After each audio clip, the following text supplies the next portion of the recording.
Welcome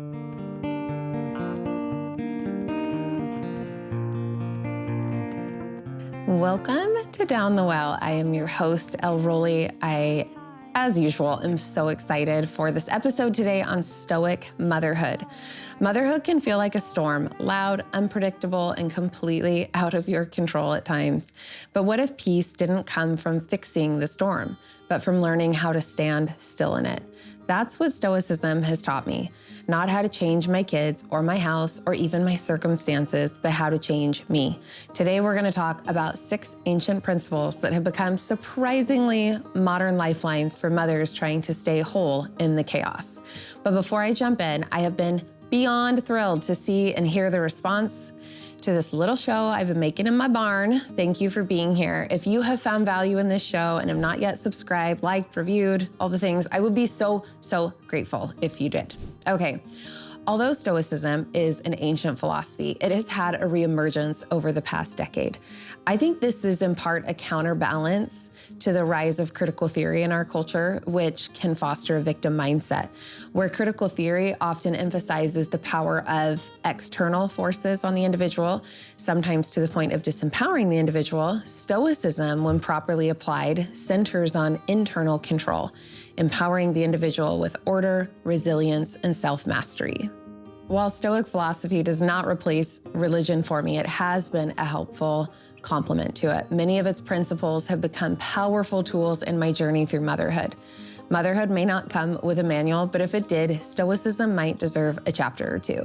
So let's dive right into 6 Stoic principles, mainly rooted in Marcus Aurelius's book, Meditations, that will help you navigate your own mother's hero's journey. Okay, number 1, focus on what you can control. Marcus Aurelius wrote, "You have power over your mind, not outside events. Realize this and you will find strength." Marcus reminds us that the only thing truly within our control is how we respond to what happens, not the events themselves. It's like, we know this, but do we really know this? Byron Katie echoes this in one of my favorite quotes. "When you argue with reality, you lose, but only every time." The most effective moms I know pour into their children and then gracefully let go. Not by abandoning them, but by giving them space to grow. We can encourage and guide and comfort and hold boundaries, but we have to let them make mistakes, fail, and feel terribly, which is so hard, I know. But when we do this, we will find so much liberation in our motherhood.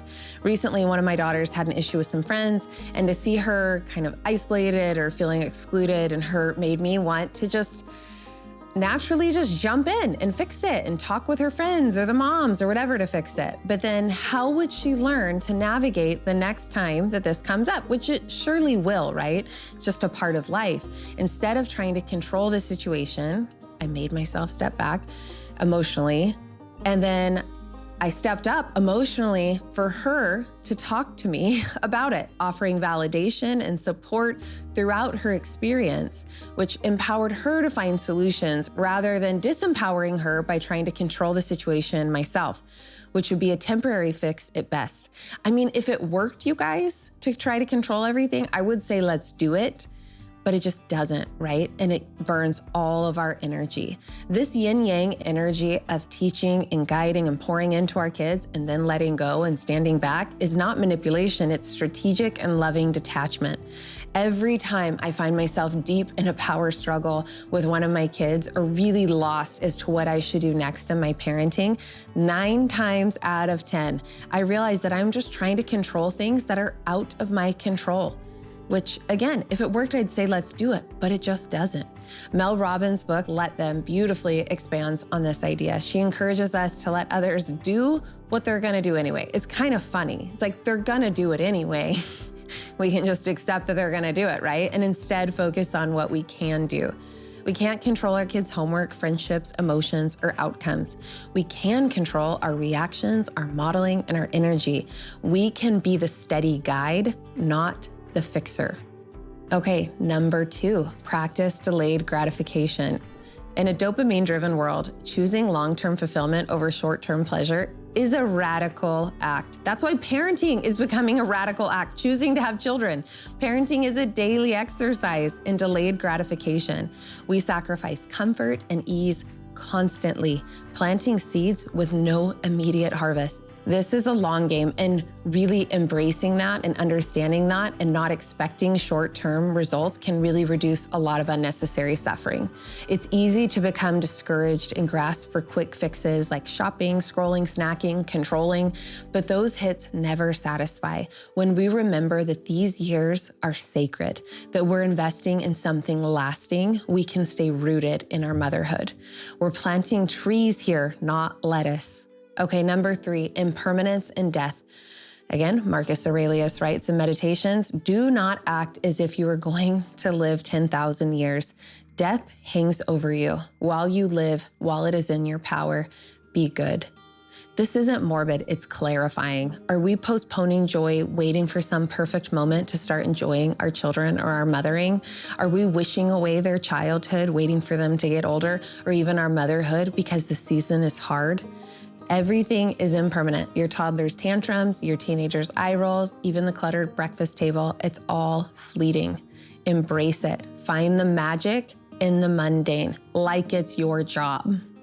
Number 4, embrace discomfort. We crave comfort and safety. It's just naturally what we want. But personal growth requires challenge. Our biology, remember the motivational triad, urges us to seek pleasure, avoid pain, and conserve energy.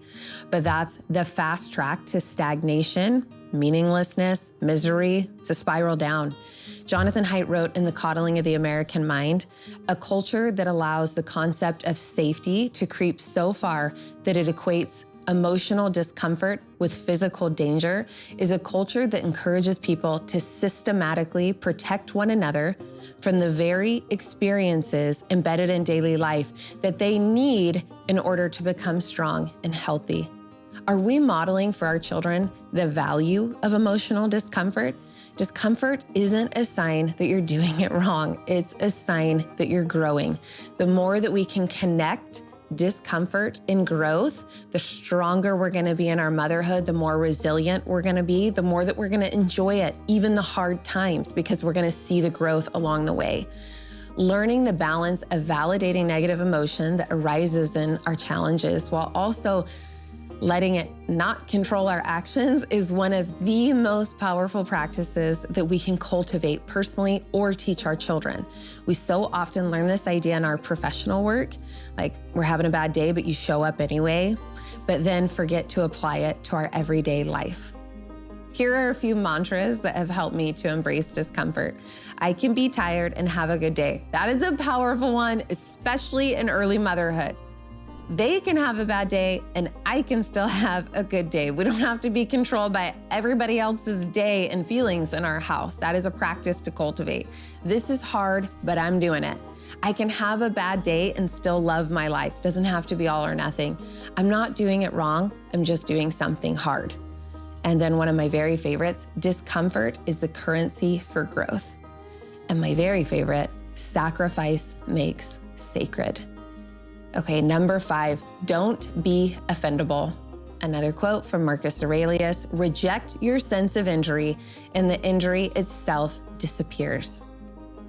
Imagine being unoffendable, not fragile, not reactive, also not a robot, but not offendable, okay? This is what we're after. During his campaign, Mitt Romney, I just read this in his book a while ago, he rehearsed debates with his team during his presidential campaign where they would just hurl insult after insult after insult at him. And he would just have to learn to field those and not react, not internalize it, just learn to still show up in the way that he wanted to show up. I'm sure that like all politicians get this kind of practice, but I was like, wow, can you imagine if we all developed a little bit more of that kind of grit? To not be so offendable. Maybe that's natural to you. For many of us, that is not. For me, that was not a natural thing. I'm a very sensitive person. But the goal that he had there was emotional inoculation, so he could still show up in the way that he wanted to as his best self and be able to communicate the message that he wanted while having composure. Motherhood offers its own version. Critiques about your parenting, offhand comments about your body, your house, your kids, right? But being offended is a choice. And I used to choose to get offended a lot, and then it made me want to hide a lot. and I still have to battle it, but I made a choice at some point along my journey of I'm just not going to be offended. I just choose to not be offended. And it turns out most people aren't trying to hurt me. And if they are, it's about them, not me. It's about them, not you. Think about toddlers. They lash out when they're hurting, or teenagers when they're feeling insecure, right? Adults are no different. Being unoffendable has made me more compassionate and confident. It's helped me show up more in the world, go after my goals more, connect with my kids more. It's not about accepting poor treatment. It's about not taking things personally all the time and seeing clearly when boundaries are needed. Okay, number 6, simplicity and focus, my favorite. One more quote from Marcus Aurelius. Very little is needed to make a happy life. It is all within yourself, in your way of thinking. I truly, truly believe this. Simplicity is the art of aligning your life with your true priorities. Every 6 months, I get the itch for a bigger house because I'm like, we're just busting at the seams here. We just don't fit in this space anymore. But I've learned to channel that into a full home reset every 6 months, decluttering every drawer, cabinet, and closet. And by the end, I realize, oh my gosh, it turns out we don't need more space. We just need less stuff and a little more intentional organization. We brought things into our home that don't have a place. It's not just physical though. I do the same mental purge, what beliefs, habits, or comparisons need to go. I should do like a whole episode on that because I have been doing that every 6 months for the last few years, just for a few days, and it has been really a transformative practice. So ask yourself, where am I carrying excess? What external thing am I relying on for happiness? Where can I simplify to focus on what matters most? I'm so convinced that happiness has a very, very strong correlation and connection to simplifying. Motherhood is demanding. Stoicism doesn't make it easy, but it can make it clearer. By focusing on what's within your control, embracing discomfort, simplifying, and staying rooted in the present, you can mother with more strength, intention, and grace. So let's keep showing up, not perfectly, but maybe a little more stoically. Thank you so much for being here. I would love to hear your thoughts and questions and comments below. Please remember to subscribe and share this episode with someone who might need it. Thanks so much. We'll see you next time. Bye-bye.